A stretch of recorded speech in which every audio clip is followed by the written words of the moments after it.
¿Qué significaba originalmente la palabra hereje y por qué se convirtió en una condena? No sé si tú lo sepas, pero los herejes no son lo que solían ser. Como muchas otras palabras, herejía viene del griego y como ocurrió con varias, en algún momento se alejó de su significado original. Pero en especial esta palabra pasó de ser un término sencillamente neutro para convertirse en una condena potencialmente fatal. Lo curioso es que todo empezó con Jesús de Nazaret, un predicador y líder religioso judío que desafió a las autoridades al declararse el hijo legítimo de Dios. La palabra herejía originalmente significaba yo elijo o algo que fue escogido, utilizada particularmente por médicos y filósofos. Por ejemplo, si pertenecías a una determinada escuela de medicina, digamos que eras seguidor del médico Galeno, pertenecerías a la herejía de Galeno. Es decir, el término sencillamente indicaba la elección de una tradición reconocida de pensamiento y práctica a seguir. Y claro que tenía connotaciones positivas, pues implicaba que habías utilizado tu intelecto para tomar decisiones independientes. Aunque eso no quería decir que no hubiese discusiones, pero así un hereje platónico no estuviese de acuerdo con un estoico, lo que se reprochaban eran las ideas, no el hecho de que fuesen herejes, pues ambos lo eran. La herejía era en sí una elección, pero cuando apareció el cristianismo, la elección instantáneamente se convirtió en algo malo, porque Jesús dijo, yo soy el camino y la verdad y la vida. No dijo, yo soy uno de los caminos, una de las verdades o una de las vidas. Así que no se permitió más elección. Con una sola verdad, esa nueva fe que cada vez ganaba más fieles y en cuestión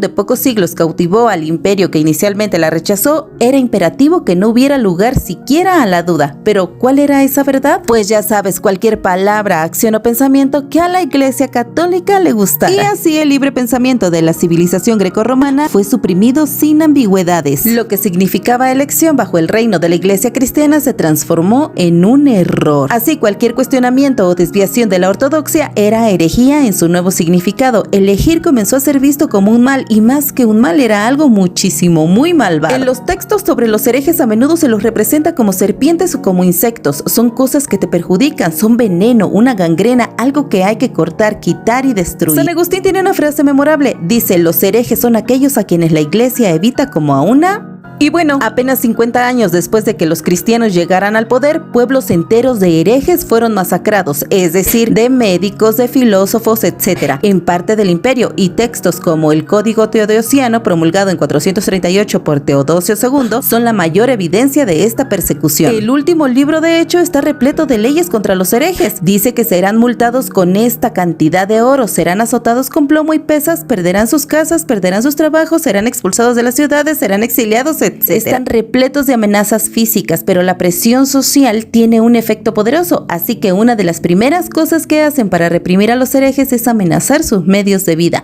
No obstante, más tarde, en vísperas de la Inquisición, las cosas se intensificaron. En este periodo, la herejía era una palabra extremadamente peligrosa. Pero a ver, ¿tenía la Iglesia cristiana razón en temer a los herejes?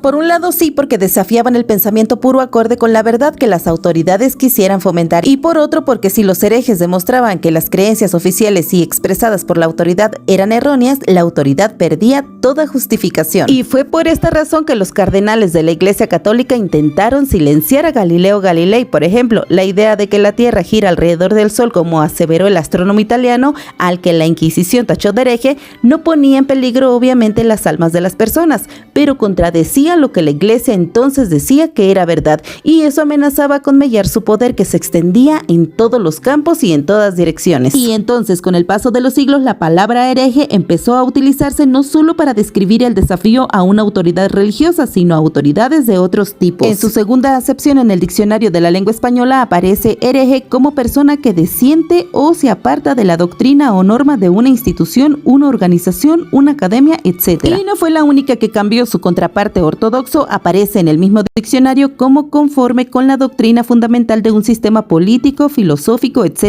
y conforme con hábitos o prácticas generalmente admitidos. ¿Cómo ves? Y ahora cuéntame, ¿te gusta la historia? ¿Te gusta la ciencia? Si es así, comparte este video y suscríbete.